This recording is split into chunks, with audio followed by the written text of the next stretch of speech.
پاکستان کا صوبہ سندھ اپنی تاریخ اور ثقافت کی ایک منفرد پہچان رکھتا ہے۔ تاریخی مزارات کی بات کی جائے یا مساجد کی، قلعوں کی بات کی جائے یا دستکاریوں کی، الغرض یہ صوبہ ہر لحاظ سے اہم ہے۔ سندھ کے تاریخی اور قدیم شہروں کی بات کی جائے تو اگھم کوٹ ان میں سے ایک ہے، جس کے بارے میں بہت ہی کم لوگ جانتے ہیں۔ یہ علاقہ اگھم ہانو کے نام سے بھی جانا جاتا ہے۔ یہ تاریخی ورثہ ضلع بدین کے قصبے گلاب لغاری سے 2 کلومیٹر دور ضلع بدین اور ٹنڈو الایار کے سنگم پر واقع ہے۔ تو اگھم کوٹ کے حوالے سے جو تاریخ میں جتنی نالج ہے تاریخ کے حوالے سے میں آپ کے ساتھ شیئر کرتا چلوں۔ جب ہمیں یہ کتبہ ملا بی بی ماہم سلام اللہ علیہ کا، تو اس پہ جو بی بی پاک کا جو تاریخی کتبہ لکھا ہوا ہے، اس پہ بی بی پاک کا وصال ہے 170 ہجری میں۔ بہت قدیمی یہ قبرستان ہے، اور اس پہ کہتے ہیں کہ 2-3 مرتبہ جو ہے وہ ظالموں نے حملہ کیا ہے، اس کو تباہ کیا ہے۔ بار بار کرتے ہیں، پھر مائیگریشن کر کے جاتے ہیں لوگ، پھر آتے ہیں، پھر جاتے ہیں، اس طریقے سے یہ چلتا رہا سلسلہ۔ تقریباً اس قبرستان میں کم و بیش 1.25 لاکھ ولی مدفن ہے، پلس میں ایک بی بی مدینے کی، یہاں پہ المعروف ہے مدینے کی بی بی۔ ڈپارٹمنٹ نے اوور ٹیک کیا ہے 74 ایکڑ 24 گھنٹے اس کی اراضی ہے، اور پلس میں یہاں پہ جو مزارات ہیں ان کے حوالے سے میں آپ کو بتاتا چلوں۔ اس کو آخری ٹائم میں مدر پٹھان نے تقریباً 400-450 سال پہلے تباہ کیا تھا۔ وہ اپنا لشکر لے کے گھوڑوں پہ آتے تھے، لشکر لے کے پھر وہ جہاں بھی ان کا ایک طریقہ کار ہوتا تھا، جہاں بھی وہ حملہ کرتا تھا تو وہ حملہ کرنے کے بعد سب کو ایک جگہ پہ جمع کر کے ان کو آگ لگا دیتا تھا۔ اب یہ یہاں پہ جو آپ کو نظر آئیں گے ہڈیاں وغیرہ جلے ہوئی ہیں، یہ ان کی نشانی ہے اس دور کی۔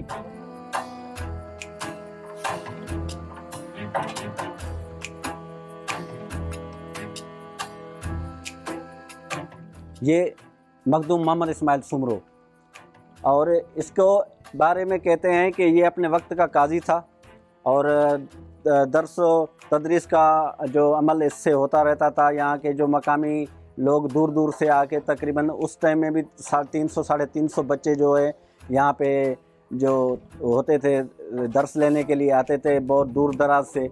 اور یہ مسجد بھی ان کی ہے۔ یہ کہتے ہیں کہ اس کے حوالے سے تاریخ کے حوالے سے یہ دوسری مرتبہ بنایا گیا ہے۔ پہلی مرتبہ جو کچا روزہ تھا، پتہ نہیں وہ مٹی کا بنا ہوا تھا یا لکڑی کا بنا ہوا تھا، جو مدر پٹھان کے حملے میں وہ جل کے راکھ ہو گیا تھا۔ یہ دوبارہ جو ہے یہ بنایا گیا ہے۔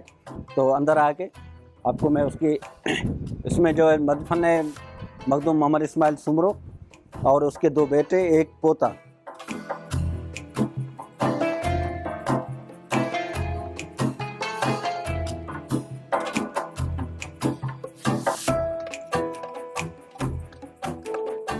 یہ مخدوم صاحب کی قبر ہے، اور یہ بڑا فرزند ہے اس کا مخدوم محمد حامد، یہ دوسرا بیٹا ہے مخدوم محمد یحییٰ، اور محمد قاسم یہ پوتا ہے مخدوم محمد اسماعیل کا۔ کیونکہ اس ٹائم میں یہ تقریباً عیسوی کا تو رجحان نہیں تھا، یہاں پہ ہمارے یہاں جو سندھ میں یا بر صغیر میں فارسی رائج تھی، فارسی زبان بولی جاتی تھی۔ تو اس کے حوالے سے تاریخ میں یہ بھی ہے کہ اس کو حضرت کو 2 سے 3 مرتبہ جو ہے نبی پاک صلی اللہ علیہ وسلم کی زیارت بھی ہوئی ہے خواب میں۔ یہ مسجد ہے، یہ بعد میں تعمیر کی گئی ہے، کیونکہ اس پہ آپ دیکھو گے تو سیمنٹ کا کام ہے۔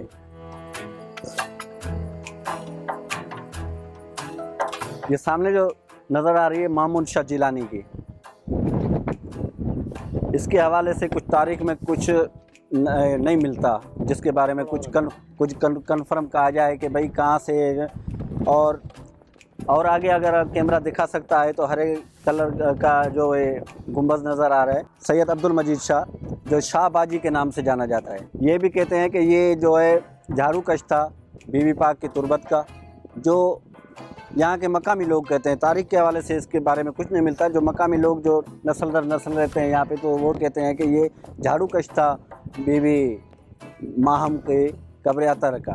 تو اس حوالے سے اس کو اتنی فضیلت ملی اللہ کی طرف سے کہتے ہیں کہ اس کو پر ملتے تھے، پھر وہ اڑ کے جاتا تھا مدینے میں اور کربلا میں زیارتیں کر کے پھر واپسی آتے تھے۔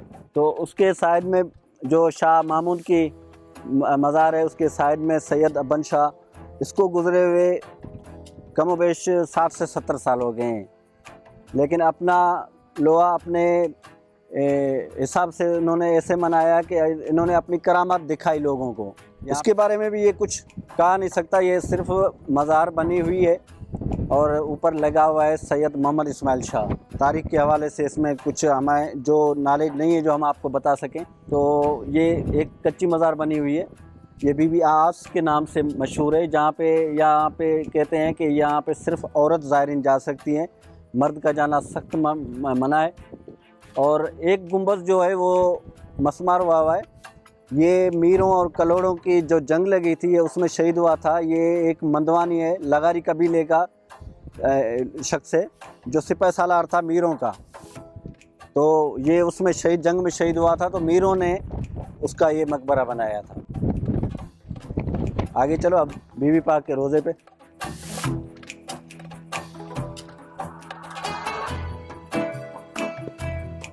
یہ روضہ ہے بی بی ماہم سلام اللہ علیہ کا۔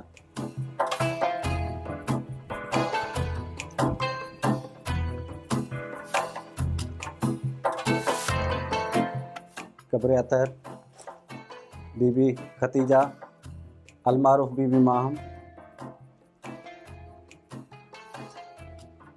یہ اصل کتبہ جو صدیوں سے قبر اطہر پر موجود رہا، جو نیچے لگا ہوا ہے زمین پر۔ یہ فارسی میں لکھا ہوا ہے: تاریخ فوت بی بی ماہم عزا شعبان روز دوشنبہ بوقت نماز ظہر 170 ہجری۔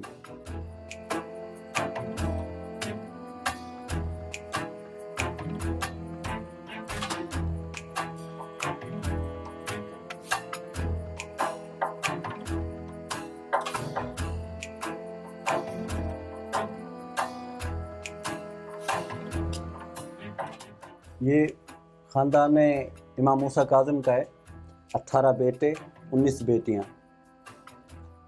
اس میں 11ویں نمبر پہ آتا ہے بی بی پاک کا نام، حضرت بی بی ختیجہ بنت امام موسیٰ کاظم المعروف بی بی ماہم، ڈسٹرکٹ بدین گلاب لگاری، گاؤں اگم کوٹ، سندھ، پاکستان۔ یہ جو چارٹ بنایا ہے تو ان میں جو یہ ڈیش لگے ہوئے ہیں جس میں ان کی مدفن کا ابھی تک کوئی کنفرمیشن نہیں ہے۔ یہ تاریخی جگہ اس بات کی متقاضی ہے کہ اب جو آثار باقی ہیں انہیں بہتر طور پر محفوظ کر لیا جائے تاکہ اس علاقے کی تاریخ کو آنے والی نسلوں کے لیے محفوظ رکھا جا سکے۔